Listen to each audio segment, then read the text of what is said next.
같이 한번 우리 인사하겠습니다. 앞뒤 좌우를 향해서 매일 그리스도. 오늘 말씀이 복과 화를 선포하시는 예수 그리스도.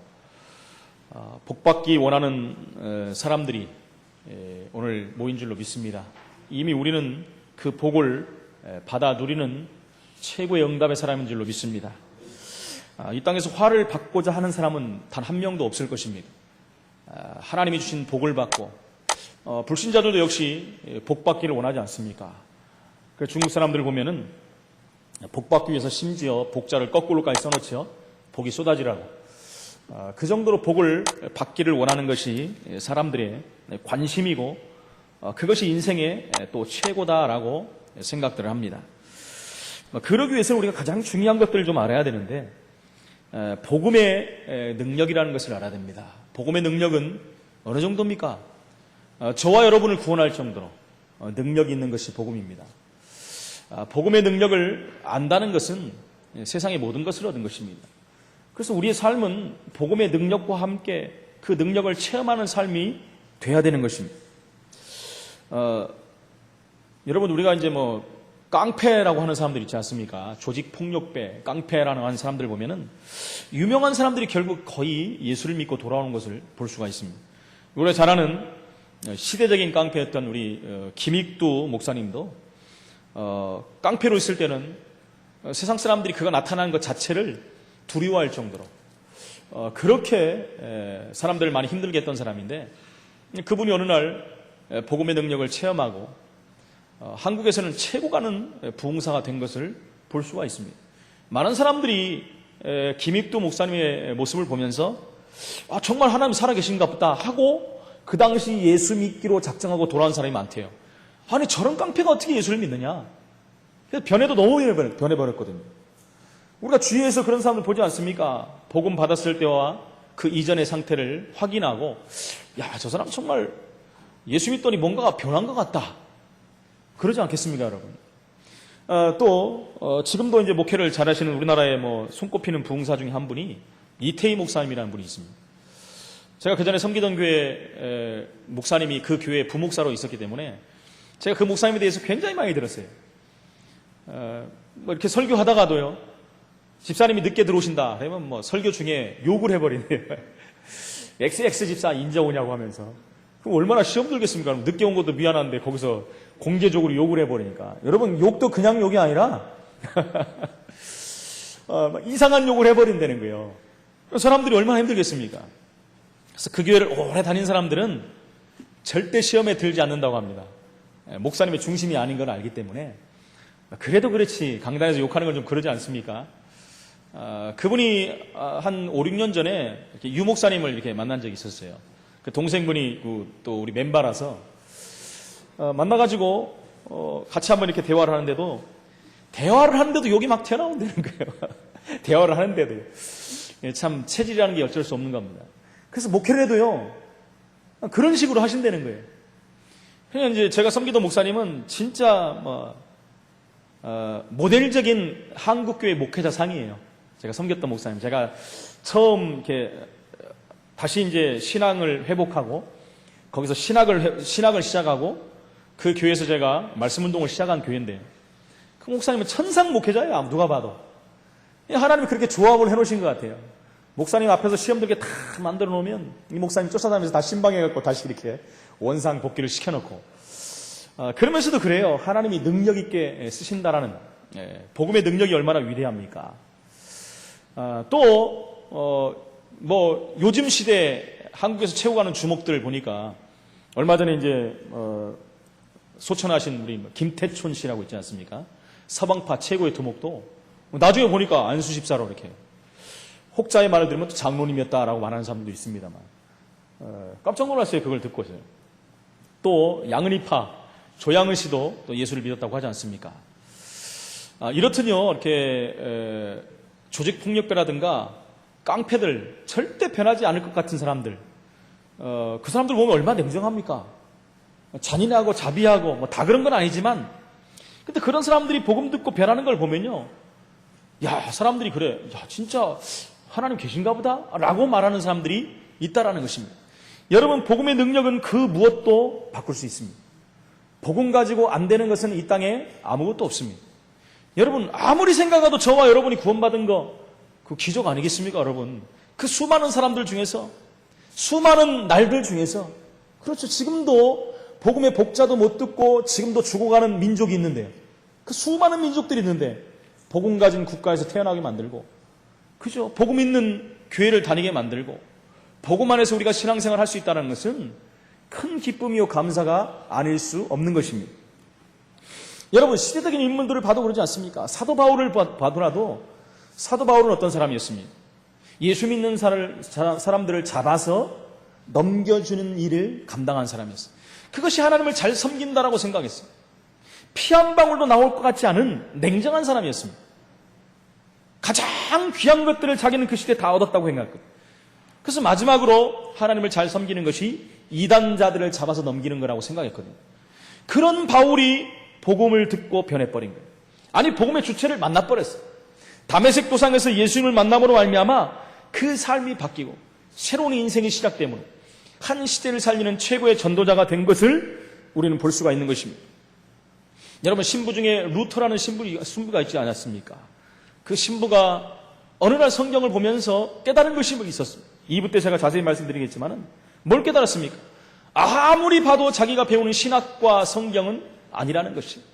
제가 성경을 봐도 그런 내용이 없는데 계속해서 행위를 통해서 구원을 받는다라고 강조를 하는 것입니다.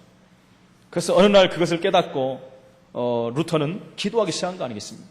기도하다가 하나님의 은혜 가운데 복음의 능력을 체험하고 결국은 1517년에 종교개혁을 일으키는 가장 역사상 신학의 위대한 인물이 된 것을 우리는 볼 수 있습니다. 복음의 능력이 아니고서는 사람을 변화시킬 수가 없는 것입니다. 여러분, 대통령도 마찬가지입니다. 우리가 잘 아는 미국의 카터 대통령, 그전에 제가 한번 말씀드렸죠. 지미 카터라는 대통령 재임 시절에는 뭐 그렇게 훌륭한 업적을 쌓았다라고 볼 수는 없었지만 그는 대통령 이후에 더 큰 세계에 많은 영향력을 미친 사람 중에 하나였습니다. 그분이 대통령이 되었을 때 글 쓰는 사람들과 이렇게 대화하는 장면이 있었다고 합니다. 그럴 때 그들이 물어봤다고 합니다. 그랬을 때 나는 대통령이 된 것이 주업이 아니다. 여러분, 대통령이 됐는데 주업이 아니라고 말을 했다는 것입니다. 나의 주업은 바로 아이들을 가르치는 것이다. 그러니까 무슨 아이들을 가르칩니까? 이렇게 얘기했더니 내가 있는 마을의 땅콩밭 옆에 있는 교회의 주일학교 반사일을 감당하는 것이 나의 주업입니다. 이렇게 얘기를 했다는 거예요. 여러분, 대단하지 않습니까? 그러면서 우리 민족과 세계가 복음을 알게 되는 것이 내가 해야 될 일입니다. 그 중에 내가 대통령 된 것은 그 중에 한 가지를 감당하는 것 뿐입니다. 이렇게 얘기를 했다는 거예요. 그리고 나서 그분이 퇴임하고 나서 전 세계에 문제만 생기고 큰 어려움이 생기면 현직 대통령들이 카터 대통령을 어려움을 해결하는 한마디로 말하면 피스메이커로 그를 세운 것입니다.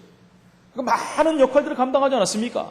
특히 우리가 잘 아는 김일성 씨 만나가지고 또 많은 일들도 해결하고 이번에도 좀 들어가겠다라는 말이 있는데 아직은 모르겠습니다. 그분이 저는 아무리 생각해도 복음의 능력을 아는 사람이다 이렇게 생각이 듭니다. 그리고 또 한 명의 대통령이 있습니다. 많은 대통령이 있지만 우리가 잘 아는 링컨 대통령이 있지 않습니까? 미국의 유명한 대통령 중에 가장 1순위로 꼽는 대통령 중에 하나가 링컨 대통령입니다. 아브라함 링컨. 아마 미국에서 대통령 선거를 할 때 가장 선거비를 적게 사용한 대통령 중에 하나라고 말하고 있습니다. 지금도 워싱턴에 가면 그의 동상이 있습니다. 그 동상이 국회를 향해서 이렇게 서 있어요. 근데 가보면요, 그 엄지 발가락이 반질반질 빛나고 있다고 합니다. 왜 그런지 아십니까? 흑인들이 가가지고 너무 감사해가지고 거기다 입을 맞추는 거예요. 왜 그렇습니까? 노예 해방 운동을 한 사람이거든요. 어떻게 보면요, 노예를 해방하는데 가장 앞장선 일을 감당한 사람이 아브라함 링컨 대통령이었거든요.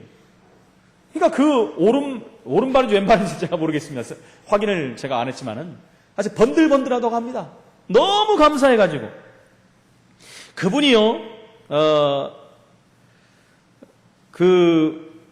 TV에 나와서 토론을 하면서 무슨 말을 했냐면요. 나는 대통령을 하려면은 사실 대통령으로서는 적격자가 아니다. 이런 말을 했다고 합니다. 우리나라 대통령 선거할 때 여러분 TV 토론 보지 않았습니까? 뭐 어떻게 해서든지 상대방을 이렇게 깎아내리는, 상대방의 약점을 어떻게 해서든지 캐내가지고 그 사람을 이렇게 격화시키고, 그래서 자기가 적격자라고 이렇게 올리는 모습을 보지 않습니까? 내가 대통령 적격자입니다. 적임자입니다. 저 사람은 절대로 안 됩니다. 이래서 그러지 않습니까? 여러분, 우리가 성경적으로 보면은 사실은 대통령 그 선거에 나와가지고 될 사람이 하나도 없어요. 시작부터요. 그러지 않습니까? 성경에 보면은 상대방의 티를 보지 말고, 눈에 있는 티를 보지 말고 네 눈앞에 있는 들보를 보라 그러는데, 그거는 하나도 보지 못하고 어떻게 해서든지 그 티들을 들춰나가지고 자기가 올려가려고 하는 사람들 아니겠습니까? 참 대통령들이 좀 겸손했으면 좋겠어요. 그런데 아브라함 링컨은 나와서 뭐라고 합니까? 나는 저 사람들보다 훌륭하지 못하다. 나는 저 사람보다 많이 배우지도 못했고, 저 사람들보다 뛰어나지도 못했고, 경력도 낮고, 인격도 낮고, 나는 저 사람들보다 모자란 점들이 너무 많습니다. 이렇게 얘기했다고 합니다. 그런데 내가 왜 대통령이 출마를 했느냐? 어릴 때 아버지께서 이런 말을 나에게 했다. 법이 아니고서는 흑인들을 해방할 수가 없다. 근데 법을 영향력 있게 바꿀 수 있는 사람은 대통령이다. 이런 말을 했다는 거예요. 그래서 그때부터 어린 링컨이 기도 제목을 붙잡고 기도했다는 거예요. 자기가 아무리 봐도 성경을 확인하고 또 사람들을 봐도 사람을 이렇게 차별하고 학대하고 하는 모습을 보니까 그건 아니라는 것이죠. 어린 링컨의 모습에 그것이 아니랐다는 것입니다. 그러면서 그때 그는요, 기도 제목으로 붙잡고 기도했다는 것입니다. 그래서 결국은 그가 대통령이 된 것입니다. 그가 그때 붙잡은 말씀이 갈라디아서 3장 28절입니다. 뭐랍니까? 그리스도 안에는 유대인이나 헬라인이나 종이나 자유자나 남자나 여자나 어떻게 해요? 다 하나다. 구별됨이 없고, 그렇죠, 차별됨이 없다라는 것입니다. 그 말씀을 여러분 다시 말하면요, 하나님 말씀 복음의 능력을 믿었다는 것입니다. 하나님 말씀이 우선시 됐다는 것입니다. 어렸을 때부터 링컨의 마음을 바꾼 것입니다. 그 말씀이 그에게는 각인해야 됐고, 그가 성장함으로 말미암아 결국은요, 각인된 말씀이 그를 통해서 열매 맺게 되는 것입니다. 대통령을 통해서, 대통령이 됨으로 말미암아 노예 해방의 앞장서는 대통령이 된 것입니다. 여러분, 저와 여러분은 어떻게 생각하십니까? 링컨 대통령을 볼 때 여러분 그냥 대단한 대통령이다, 훌륭한 대통령이다, 그 정도로만 볼 것은 아닙니다. 바로 복음의 능력을 아는 대통령입니다. 그 능력을 가진 자들이 한 시대를 살린 것을 우리는 볼 수가 있는 것입니다. 잠깐 인기를 누리다가 사라진 인물이 아니라 복음의 능력을 체험한 복음의 인물들인 것입니다. 그들을 이렇게 만든 것은 복음입니다, 여러분. 다른 것으로 이렇게 만들 수가 없는 것이죠. 이 복음의 비밀은 우리가 말로 다 표현할 수가 없는 것입니다. 여러분, 우리가 표현한다면 사실은요, 시간 낭비가 될 수밖에 없는 거예요. 그 복음의 능력은 어마어마해서 우리 인간의 말로 표현할 수조차가 없는 것입니다. 어떻게 이 복음을 우리가 설명해야 되겠습니까? 어떤 각도로 우리가 이 복음을 설명해야 되겠습니까? 그래서 칼빈은요, 기독교 강의에서 이 복음은 너무나 커서 내가 설명하기가 어렵다, 여러분 솔직한 고백을 한 것입니다. 그 기독교 강요라는 막대한 그 어마어마한 기독교의 책을 펴놓고도 그렇게 만든 분인데도 불구하고 표현할 길이 없다고 그랬어요. 표현할 수 없을 정도로 어마어마하다고 그랬습니다. 그 복음의 주체인 예수님께서 오늘 본문 말씀에 보니까 복과 화에 대해서 지금 말씀하고 있는 것입니다. 그러면서 첫 번째 뭐라고 합니까? 가난한 자, 줄인 자, 우는 자, 욕먹고 버림받은 자, 핍박받는 자, 이런 사람을 먼저 말하면서 그들은 복음을 알게 되었으니까 복이 있다라고 말합니다. 여러분, 이 말을 우리가 그냥 생각하면 이해가 안 되는 생각입니다. 그렇지요? 여러분, 가난한데 무슨 복이 있습니까? 줄인데, 우는데, 욕먹고 버림받고 핍박받고 세상에서 내쳐진 자들인데 어떻게 복이 있다라고 말합니까? 여러분, 그래서 복을 받는다는 게 아니라 그런 사람들이 복음을 받았기 때문이라는 것입니다. 그런 마음이 열린 마음이 됐다는 거예요. 다시 말하면 갈급한 마음이 됐기 때문에 복음을 받아들였다는 것입니다. 복음 받은 것이 복이 있는 것이지 가난해서 복이 있다는 것이 아닙니다. 가난하기 때문에 복음을 받을 수 있는 통로가 된 것을 말하는 거예요. 여러분, 단순히 배가 고프다면 그건 고통입니다. 배가 고픈데 그 가운데서 복음을 깨달은 것이 복을 받는 것입니다. 그래서 우리가 가난한 자, 연약한 자들 국수도 끓여줘야 되고 우리가 도와줘야 되고 해줘야 됩니다. 그러나 여러분, 복음이 그들에게 전달되지 않고 먼저 먹을 것이 들어가 버리면 안 된다는 겁니다. 그걸 얘기하는 거예요. 그러면요, 노숙자들이나 이렇게 뭐 서울역이나 어디 가면은 뭐 국수 끓여주고 얼마나 많은 일들을 기독교 단체에서 합니까? 제가 그 자체를 뭐라고 하는 것이 아니라, 여러분, 복음이 먼저 전달되지 않고 국수가 먼저 전달되면 그 사람들에게 절대 복음이 들어가지 않습니다. 뭐 하나님이 강권하시면 들어갈 수도 있겠지요. 가장 중요한 건 뭡니까? 그들 마음속에 복음이 먼저 들어가야 되는 거예요. 배부른 상태에서 복음 들어가기 힘들다는 것입니다. 어떤 면에서 그것을 이용할 수밖에 없는 것이죠. 복음을 듣겠다라고 하면서 국수를 먹으러 오는 사람들. 교회에도 그런 사람들이 얼마나 많이 몰려오는지 모릅니다, 여러분. 그래서 그 사람들에게 먼저 복음이 전달돼야 된다는 것입니다. 가난해서 좋다는 게 아닙니다. 그 속에서도 구원을 깨달았으니까 감사하다는 것입니다. 그렇지 않습니까? 너무 가난하다고 줄이면요, 오히려 복음을 깨닫기 힘들 수도 있어요. 복음은요, 그런 것이 아닙니다, 여러분. 복음의 능력은 모든 것을 초월할 수 있는 것입니다. 그래서 우리가 복음을 깨달으면 그 가난도 복이 될 수가 있는 것입니다. 그렇죠. 그 뜻에서 지금 말씀하고 있는 거예요. 그렇다면 정말 우리가 복음을 깨달았다면 어떻게 되겠습니까? 그 다음부터는요, 세상이 감당할 수 없는 그야말로 세상적인 복도 다 누릴 수가 있는 것입니다. 그래서 그 안에는 지혜와 지식의 모든 보화가 감추어 있다라고 성경은 말하고 있습니다. 두 번째는 또 뭐라고 합니까? 부요한 자, 배부른 자, 지금 웃고 있는 자, 칭찬받는 자가 화가 있을 것이다. 그런 사람이 화를 받는다는 얘기는 아닙니다, 여러분. 잘못 오해하면 안 됩니다. 그것 때문에 복음을 알지 못하니까 화가 있을 것이라는 거예요. 내가 가진 것 때문에 복음을 받아들이지 않을 수가 있다는 거예요. 내가 배운 게 많아서 내 지식으로 복음을 이렇게 분별하기 때문에 복음을 받을 수가 없다라는 것입니다. 여러분, 재벌가의 후손들이 복음 받기가 힘듭니다. 여러분, 잘 나가는 권세 잡은 자들 복음 받기 정말 힘듭니다, 여러분. 그래서 잘 나가는 사람들, 정치가들, 대단한 사람들, 이런 사람들이 복음 받았다는 것은 기적 중의 기적이에요. 하나님의 전적인 은혜라고 볼 수가 있는 것입니다. 여러분, 능력이 너무 많으면요, 복음을 알 수가 없습니다. 내 능력으로 해결하려고 하지 않습니다. 여러분, 하나님의 시간표가 되면은 갈급함을 주시기도 하고 문제를 주시기도 하고 어려움을 주시는데, 내가 능력이 많아서 그걸 해결하려고 하지 않습니다. 그것을 해결하려고 내가 노력을 하고 열심을 내고 인본주의를 써봅니다. 하나님이 필요 없거든요. 그래서 복음을 받기가 힘들다라는 것입니다. 여러분, 복음 없이 돈이 굉장히 많으면 어떻게, 그것이 화가 되는 거예요. 그것이 화가 되는 거예요. 그래서 우리가 종종 그 뉴스를 보면 그런 사건들이 많이 나오지 않습니까? 재벌가의 자제들, 뭐 권세 잡은 자의 자제들이 사고를 치고, 뭐 집단으로 마약을 상습적으로 복용을 하고, 뭐 이러다가 뉴스에 나와갖고 이렇게 희자되는 일들이 얼마나 많이 있습니까? 그런 뜻에서 지금 말씀하고 있는 것입니다. 그래서 이것은요, 앞으로도 계속 화가 임할 것이다 라고 예수님이 지금 말씀하는 내용입니다. 첫 번째가 바로 그 복과 화에 대해서 예수님이 말씀하고 있다는 것입니다. 여러분, 가장 좋은 것을 가지고 실패한 유대인들을 한번 보십시오. 가장 좋은 것들, 모든 것을 다 가졌어요.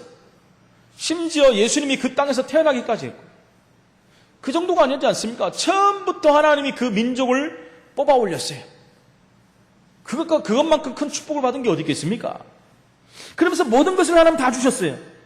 그런데 유대인들은 실패했습니다. 그렇죠. 시대마다 실패가 계속됐어요. 그렇다면 여러분, 미래 유대인들은 어떻게 되겠습니까? 지금도 유대인들은 세계에서 최고 가는 민족이라고 자부하고 있는데, 그렇다면 이 복음을 거부한다면 유대인들의 미래는 어떻게 되겠습니까? 너무 성공해서 너무 많은 것을 받아서 복음 깨닫기가 힘들다면 여러분 어떻게 하겠습니까? 그러면 하나님은요, 정말 그 사람을 택한 자라면 복음 받기 위해서 하나님은 손을 쓰실 수가 있다는 거예요.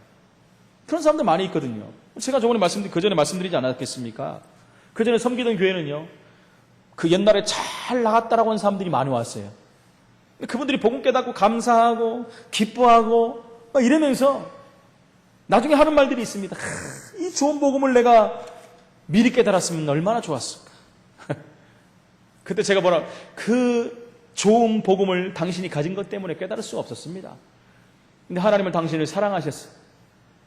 그것을 없애기까지 해가지고 복음받게 한 것입니다. 옛날에 어떤 강원도에 있는 교수님이 책을 하나 펴놨지 않았습니까? 망하는 것이 복이다. 망하는 것이 복이다. 세상 사람들 이해할 수 없는 얘기입니다. 망하는 것이 어떻게 복이 되겠습니까? 망하는 것이 저주라고 하는데. 그 책의 내용을 넘겨보니까 그런 내용이 나옵니다. 자기가 잘 나가고 정말 세상에 부러울 것이 없이 이렇게 날아갈 때는 보이는 것이 없었다는 거예요. 예수 예자도 안 보이더라고요. 그렇죠. 내가 해갖고 잘 나가고 있는데요. 지금 막힘이 없이 형통한 축복을 받고 있는데요. 그냥 안 보이는 거예요. 어느 날 자기가 완전히 망하고 밑바닥까지 가니까 너무너무 갈급해지더라는 거예요. 그때 복음이 들려지더라는 거예요. 그때 자기가 하나님 만났다는 고백을 하는 것입니다. 여러분, 이 모든 것을 가지고 복음을 못 받는다면 없는 것이 훨씬 낫지 않겠습니까, 여러분? 그러나 여러분, 다 가지고서 복음을 받으면 얼마나 감사하겠습니까? 하나님께 영광을 돌릴 수 있을 텐데요. 그런 의미에서 지금 말하고 있다는 것입니다. 큰 두 번째, 예수님께서는 제자들을 보시고 오늘 말씀에 복이 있다고 하십니다. 여러분, 제자들에게 지금 하신 말씀입니다. 왜 제자들을 보시고 복이 있다고 말씀하겠습니까? 첫 번째는 베드로입니다, 여러분. 베드로에 대해서 우리가 얼마나 많은 말을 합니까? 베드로는 마태복음 16장 16절을 최초로 고백한 사람입니다. 주는 그리스도시요 살아계신 하나님이 아들이시라는 고백을 했어요. 수많은 사람들이 나를 따라다니는데 저 사람들이 나를 누구라고 하느냐? 나를 도대체 뭐라고 생각하고 지금 나를 따라다니냐? 어떤 사람은 예레미야, 어떤 사람은 엘리야, 어떤 사람은 세례 요한, 어떤 사람은 선지자 중에 하나라고 합니다. 지금도 똑같다라는 거예요. 예수님을 그렇게 믿어요? 그렇다면 너희는 나를 누구라고 그래?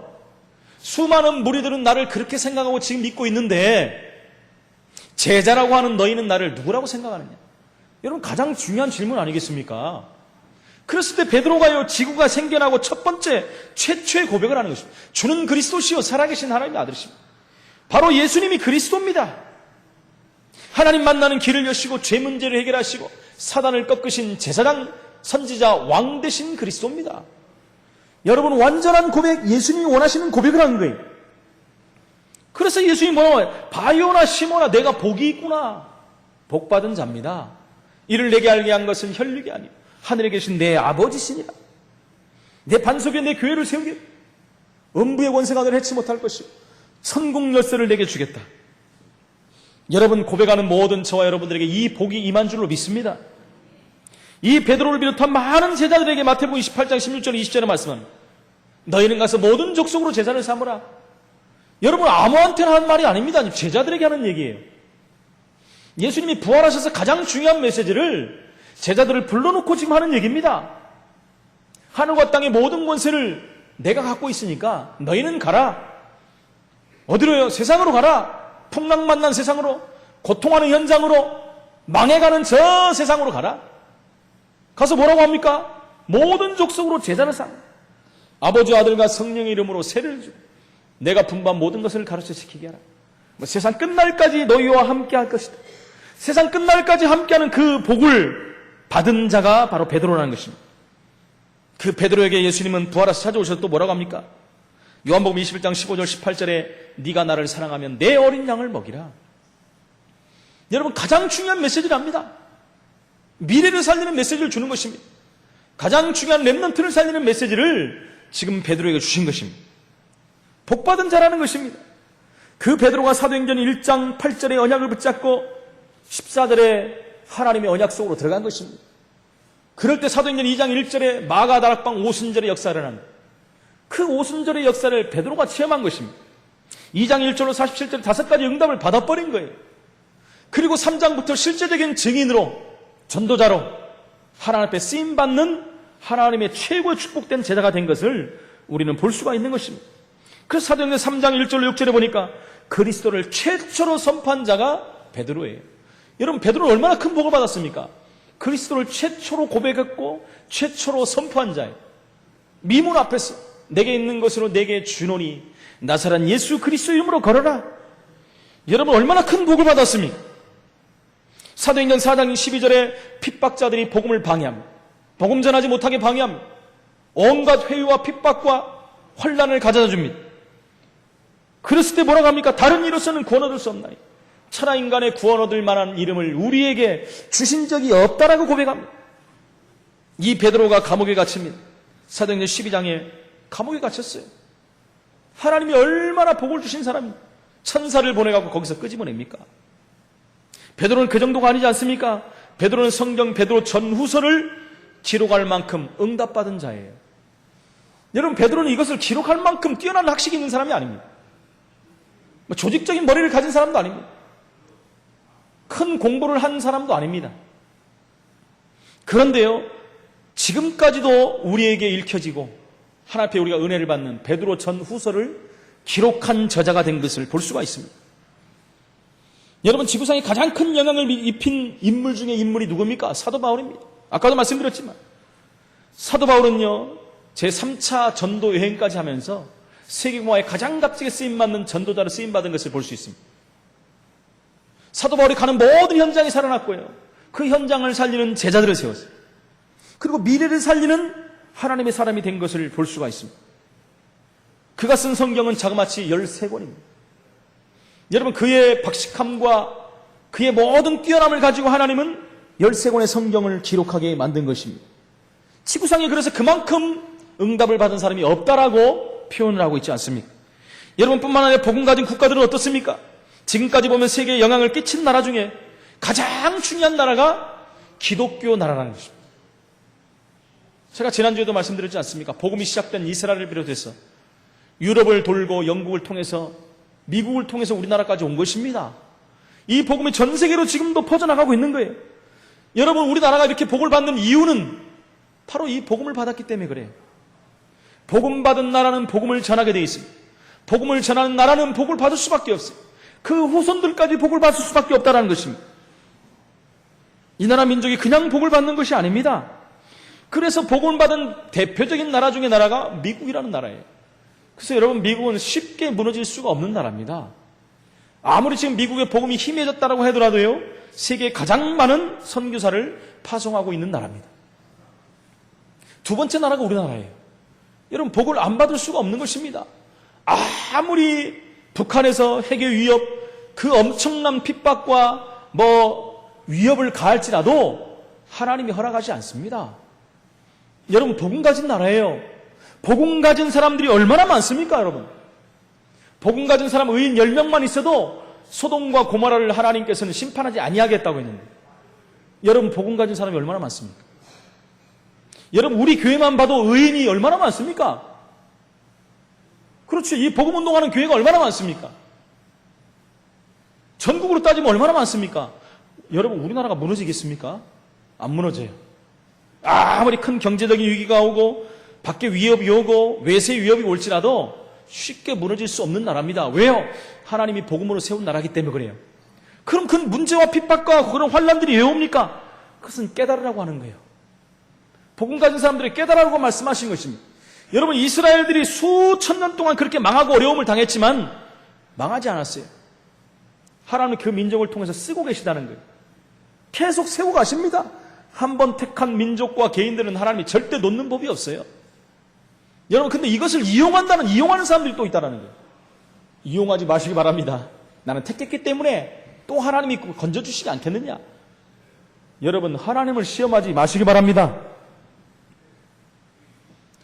비록 가난하지만 복음 깨달은 것이 여러분 복입니다. 말씀을 정리하면 그래요.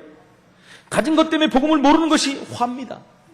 그렇죠. 내가 가진 것 때문에 복음을 모른다면 그것만큼 큰 화와 더 나가서 저주가 어디 있겠습니까? 내가 가진 지식 때문에 하나님이 없다라고 하면 그것은 얼마나 큰 저주입니까? 내가 돈이 너무 많아가지고 돈이면 다 된다라고 하면 말해버리면 그것만큼 큰 화가 어디 있겠습니까? 그렇죠. 내가 가진 지식이 너무나 뛰어나가지고 하나님이 안 보여요. 내가 하나님이 돼버리는데. 여러분, 우리가 복음을 알면서도 복음을 받아놓고도 이 복음을 또한 누리지 못한다면 그것은 정말 안타까운 일입니다. 그 복음의 능력으로 저와 여러분이 구원을 받았는데 복음의 능력을 체험하지 못하고 산다면 세상 풍파에 그대로 노출돼 버리고 문제 사건에 휩쓸려 버리고 그 가운데서 헤어나지 못하고 시험 들어버리고 불신앙하고 인본주의 쓴다면 그것만큼 안타까운 일이 어디 있겠습니까? 복음의 능력은 이만큼 어마어마한 건데요. 그 세 번째로 우리는 참 복음을 받은 성도입니다. 그럼 우리는 참 복음 받은 성도의 삶을 살아야 되는 것이 어떻게 현실의 삶을 살아야 됩니까? 그렇다면 우리는요, 과거에 있었던 그 모든 상처를 축복의 발판으로 삼아야 됩니다, 여러분. 어떤 사람들은 과거에 했던 상처를 가지고 늘 끄집어냅니다. 옛날에 내가 이랬으니까 내가 보상받아야 된다는 거예요. 그것 때문에 내가 이렇게 열심히 살아야 된다는 거예요. 여러분, 그러면 상처는 절대로 안 없어집니다. 그 상처는 도리어 화가 될 수밖에 없는 것입니다. 그것은요, 사단의 통로가 될 수밖에 없어요. 절대로 안 됩니다, 여러분. 그게 치유가 안 되면요. 내가 그것 때문에 이렇게 세워졌다. 여러분, 절대 안 됩니다. 나중에 분명히 어려움을 당하는 날이 올 수밖에 없다는 게, 그 상처를 없애버려야 돼요. 발판이 되든지, 그 상처가 발판이 돼야 돼요. 제가 늘 말씀드리지 않습니까? 제가 옛날에 어렸을 때 있었던 그 상처, 어려움들, 그 모든 것들이 제가 복음을 받고 나니 감사로 바뀌더라고요. 그 저에게는 발판이 돼버렸어요. 저는 얼마나 감사한지 모릅니다. 지금도요. 그래서 옛날에 제가 그런 당했던 어려움들, 그런 상처들이요, 저를 건들지 못합니다. 지금은요. 왜요? 저는 거기서 벗어났거든요. 어떻게 해요? 복음 때문에. 내가 열심을 내세요? 절대 아닙니다. 복음이 그렇게 만들었어요. 여러분, 상처받은 사람들은 그걸 말하지 못합니다. 그것이 내 안에 그대로 있어가지고 그 분노로 표출이 돼버려요. 어느 날 터져버려요. 제가 가끔 말씀드리지 않습니까? 제가 성체가 너무 많아가지고요, 이것이요, 나중에는 분노가 돼버리더라고요. 분노가 돼서 터져나오니까요, 감당할 수가 없어요. 말릴 수가 없더라고요. 누구도 못 말렸어요. 아무도 못 말립니다. 제가 제 분을 내고 화를 내고 하다가 스스로 쓰러져 버려야지 끝나지 말릴 수가 없어요. 근데요, 어느 날 복음이 내 안에 들어왔어요. 여러분, 복음은 능력입니다. 복음은 못할 일이 없어요. 복음이 저를 치유하더라고요. 복음이 저를 회복시켰어요. 얼마나 감사한지 모르겠어요. 그럼 저는 어디서든지 담대하게 저는 말할 수 있어요. 복음은 모든 것을 치유할 수 있다. 모든 것을 회복할 수 있다. 한 발 더 나가서 복음은 모든 것이다. 할렐루야. 복음은 여러분 모든 것입니다. 여러분, 절대 안 되는 거 있습니까? 복음 앞에 내려놓으십시오. 절대 안 되는 문제들이 나를 가로막고 있습니까? 복음 앞에 서시라니까요. 수고하고 무거운 짐진 자들아, 다 내게로 오라. 내가 너희를 쉬게 하겠다고 말씀했습니다. 여러분, 이제는 우리에게 사실을 보는 눈이 열리길 바랍니다. 여러분, 복음을 안다는 것은 사실을 보는 거예요. 사실을 가지고 세상을 보면 보입니다. 고통하는 현장이 보이게 되어 있습니다. 여러분, 우리가 극한 긍정도 부정도 사실을 못 본다는 증거입니다. 여러분, 사실을 보게 되면요, 시험에 들지 않아요, 사람들은. 여러분, 그 원천이 어디서 시작되는 근본이 뭔지를 알거든요. 큰 문제와 사건이 와도요, 우리가 사실을 봐버리면요, 흔들리지 않습니다. 가장 시작이 복음에서부터 시작이 돼버리면 보인다니까. 이 문제가 어디서 왔는지, 왜 왔는지, 어떻게 될 것인지가 보인다니까요. 여러분, 그게 안 돼버리면요, 내가 들어가 버려요, 그 안으로. 사건이 더 크게 돼버리고 문제가 더 큰 문제를 이럴 수밖에 없다는 것입니다. 여러분, 우리가 남의 말을 들어도요, 그대로 100% 들어버리면 안 돼요. 우리는 항상 어떻게 봐야 됩니까? 상대방의 입장에서 봐야 되고, 복음의 입장에서 봐야 돼요. 복음의 눈으로 봐야 된다는 것입니다. 남의 말을 그대로 듣지 말라고 해서 의심하라는 말이 아닙니다, 여러분. 의심을 갖고 저 사람을 의심해서 보라는 말은 아닙니다. 사실을 보라는 거예요. 사실을 보시기 바랍니다. 그러면서 여러분, 우리는 합리적인 사람들이 돼야 돼요. 누가 보더라도 합당하다, 맞다. 보는 사람마다 뭐 저래. 이러면 여러분, 복음 전하는데 굉장히 걸림돌이 됩니다. 아무리 훈련 많이 받고 많은 복음 운동의 증인으로 쓰임 받는다고 할지라도요, 이 합리성이 결여돼 버리면요, 사람들이요, 딱 벌써 보는 시각이 틀려져 버립니다. 저 사람은 절대 안 됩니다. 그래서 복음 가진 사람들이 이런 준비도 돼야 됩니다. 논리성도 있어야 돼요. 앞뒤가 좀 맞아야 됩니다. 앞과 뒤가 없어버려요. 앞으로 갔다 뒤로 왔다, 결론도 없고, 서론만 하다 끝나버리고. 여러분, 그러면서 또 객관성도 있어야 됩니다. 이 객관성이라는 것은요, 가장 중요한 부분의 객관성의 첫 번째는요, 삼자 입장에서 나를 봐야 돼요. 삼자 입장에서 나를 냉정한 모습으로 보는 것이 굉장히 중요한 겁니다. 여러분, 가장 중요한 것이 나를 못 보니까 문제가 오거든요. 여러분, 내 자신을 본다는 것만큼 큰 중요한 것이 없어요. 그냥 나를 못 봅니다, 사람들은요. 그럼 정 목사는 잘 보냐? 저도 잘 못 봐요, 저를. 근데 이게 굉장히 중요한 부분이에요. 나를 보는 것이 얼마나 중요하겠습니까? 그런데 아무나 우리가 사람들을 보는데 막 평가하면 되겠습니까? 내 자신도 잘 못 보는데요. 그래서 주관성도 있어야 돼요. 주관성도 있어야 됩니다. 너무 주관적으로만 모든 것을 판단하면 안 되지만 주관성이 있어야지 내가 하나님 앞에 설 수 있는 거예요. 내 자신을 볼 수 있는 것입니다. 그렇게 될 때 우리는 다른 사람들도 수용할 수 있고 포용할 수도 있는 것입니다.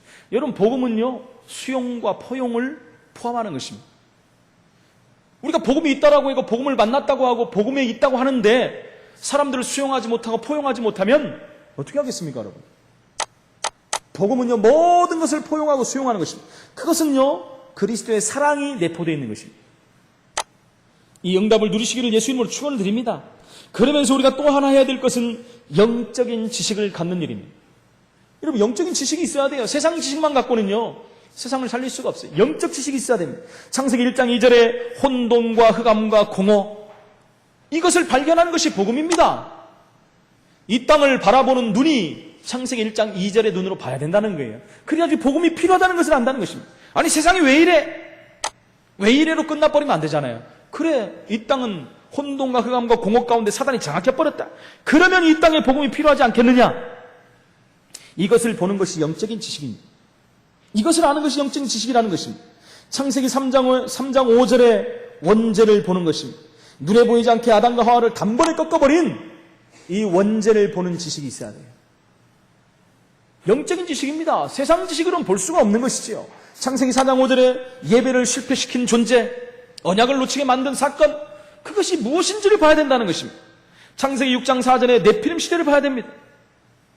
여러분, 창세기 1장 3절 4장 6장 11장에 나오는 그 사건들을 오늘로 끌어당겨서 이 시대를 바라보면서 내가 그것을 놓고 하나님 앞에 기도해야 되는 거예요. 여러분, 기록된 사건 그 자체로 봐버리면 절대로 우리하고 상관이 없는 것입니다. 복음은 우리하고 상관이 없어질 수도 있어요. 성경에 있었던 모든 일들을 오늘 현실로 끌어당겨서 보고 미래를 준비해야 된다는 것입니다. 과거로 끝나버리면 복음은 복음으로서 복음의 놀라운 축복으로 남지 않는다는 겁니다. 우리와 상관이 없을 수도 있다는 것입니다. 창세기 11장에 성공하려고 바벨탑을 쌓는데 무너집니다. 하나님 없는 성공을 하는 사람들이 이 시대도 얼마나 많습니까, 여러분? 얼마나 많습니까? 성공하려고 몸부림쳐가지고 성공했는 것 같은데 무너져 버리지 않습니까? 여러분, 그것을 보면서 우리는 복음의 눈으로 보면서 확인을 하고 거기에 대한 답을 가지고 있어야 된다는 것입니다. 노예로 포로로 속국으로 간 이스라엘, 왜 그렇게 어려움을 당합니까? 이걸 볼 수 있는 지식이 열려야 돼요. 영적인 지식이 우리에게 있어야 된다는 것입니다. 주는 그리스도시요 살아계신 하나님의 아들이십니다라고 말했는데 그렇게 놀라운 축복을 하셨습니까? 여기에 대한 발견이 있어야 돼요. 왜 그리스도를 고백했는데 그 엄청난 축복을 주셨는가? 아니, 나는 맨날 예수는 그리스도를 고백하는데 나에게는 그런 것이 없는 것 같은데요. 천만의 말씀이 여러분, 거기에 대한 축복은요, 미래를 두고 우리 후대까지 이어지는 응답과 축복으로 연결될 줄로 믿습니다. 그래서 이 사실을 믿는 자에게 하나님은 확신을 주시는 거예요. 시대적인 응답을 주시는 것입니다. 우리 자녀에게 영적인 유산을 남기는 것입니다. 절대로 흔들림이 없는 이 믿음을 회복하시기를 예수 이름으로 축원을 드립니다. 우리가 조금만 사실로 양심으로 돌아가면 여러분 응답은 보입니다. 조금만 믿어도 돼요, 여러분. 뭐 조금만 믿는다, 많이 믿는다라는 것이 없지만은 진짜 우리가 겨자씨만한 믿음만 있어도 응답은 시작됩니다, 여러분. 하나님 앞에 진실하시면 돼요. 하나님, 난 살아계신 하나님 모르겠습니다. 모르는 사람은 진실을 고백해야 돼요. 안 믿어지는데 자꾸 믿는 것처럼 여러분 안 됩니다. 정말로 고백이 안 됩니까? 하나님 앞에 진실하십시오. 우리가 껍데기를 보지 않고 정말로 진실을 볼 수 있도록, 현실을 볼 수 있도록 영적인 배경이 그러면 보이게 되는 것입니다. 영적인 눈이 열리게 되는 것입니다. 진실한 사람 앞에 하나님은 모든 응답의 문을 여시는 것입니다. 그렇게 된다면 여러분, 그리스도가 필요하구나. 그 그리스도가 정말 그리스도로 발견되는 날이 오는 것입니다. 그것을 누리는 중에 여러분, 응답도, 시대적인 응답도 보이고 미래도 보이게 되는 것입니다. 그러면 우리는 그것을 가지고 우리 후대 앞에 서면 되는 거예요. 근데 증거를 가지고 후대 앞에 서면 되는 것입니다. 오늘 결론적으로 말씀을 드립니다. 우리는 하나님 자녀된 참된 축복을 누려야 됩니다. 이미 하나님이 저와 여러분에게 모든 복을 다 주셨어요. 모든 것을 주셨는데 우리가 믿지 못하기 때문에 누리지를 못합니다. 이미 다 줬는데, 내게 와 있는데, 여러분, 우리가 은행에 한 1조 원을 넣어놓고 있다. 그러면 여러분, 그게 믿어져야지 우리가 내 거로 믿어지는 거지요. 은행에 1조 원이 있나? 그렇게 생각하면 어떻게 합니까? 그럼 아무 작용 상관이 없어요. 그러면서 통장도 한번 봐보고, 가서 확인도 해보고, 한 달에 한 번씩 가서 이자가 붙은 것도 확인해야지. 여러분, 그 사실이 사실대로 믿어지지 않겠습니까?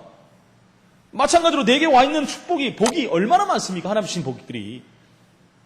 그것을 우리가 날마다 확인해야 돼요. 확인하고 체험하고 그것을 누리는 것이라고 합니다. 그것이 참 복음 가진 하나님의 자녀라는 것입니다. 저와 여러분이 오늘 예수님이 주신 복과 또 화에 대한 부분들을 다시 한번 받았습니다. 우리는 복을 받은 자예요. 복 받은 자는 복을 누려야 됩니다. 여러분, 그러면 결론적으로 말씀드리자면 왜 누려야 됩니까, 여러분? 줄인 거니까 누려야 되지요. 왜 누려야 됩니까? 이 복을 또 나눠줘야 되기 때문에 그래요. 이 복을 알지 못했기 때문에 지금도 화 가운데, 저주 가운데 있는 사람들이 너무나 많기 때문에 그래요.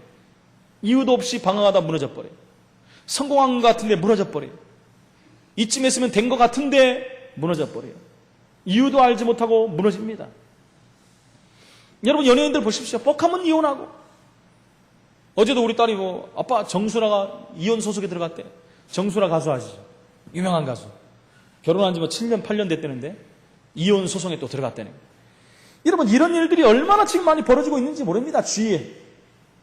조금만 안 맞으면, 뭐가 안 되면, 여러분 뭡니까? 진정한 복음을 모르기 때문에. 복을 모르기 때문에. 세상에 있다라는 것은 여러분, 육신적인 것을 추구하기 때문에 육신적인 것에 문제가 버리면 결국 갈라지게 되는 것입니다. 절대로 안 됩니다, 여러분.